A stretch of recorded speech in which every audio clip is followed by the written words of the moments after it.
Maulid itu ulang tahun. Bukan ulang tahun Maulid itu. Bukan ulang tahun, bukan peringatan ulang tahun Maulid itu. Ingat baik-baik. Kalau pakai peringatan itu pakai Id.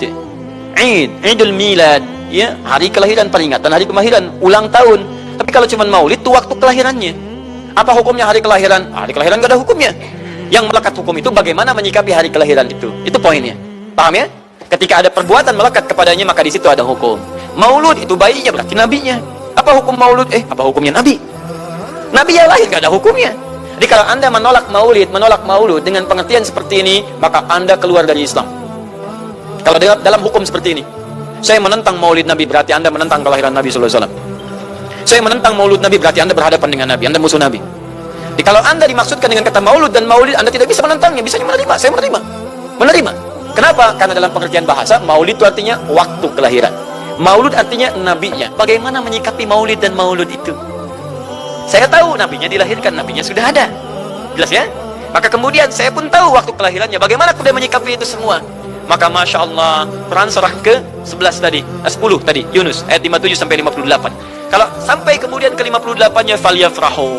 Gembira antum. Gembira, bahagia, silakan. Ya, maksud tidak gembira? Nabi Isa gembira, kita tidak gembira.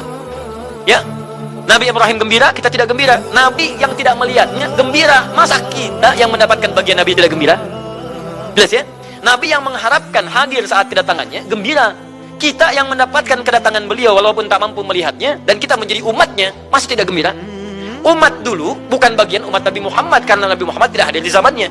Gembira dengan berita kedatangan Nabi Muhammad, padahal nabinya belum datang.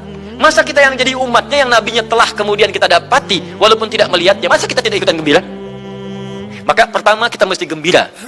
Maka yang kedua, bagaimana mengekspresikan kegembiraan itu? Maka contoh-contoh dari Nabi sallallahu alaihi wasallam bagaimana mengekspresikan kegembiraan dengan Nabi sallallahu alaihi wasallam itu, pertama, Nabi sendiri menyikapi hari kelahirannya dengan berpuasa di hari Senin. Jelas ya?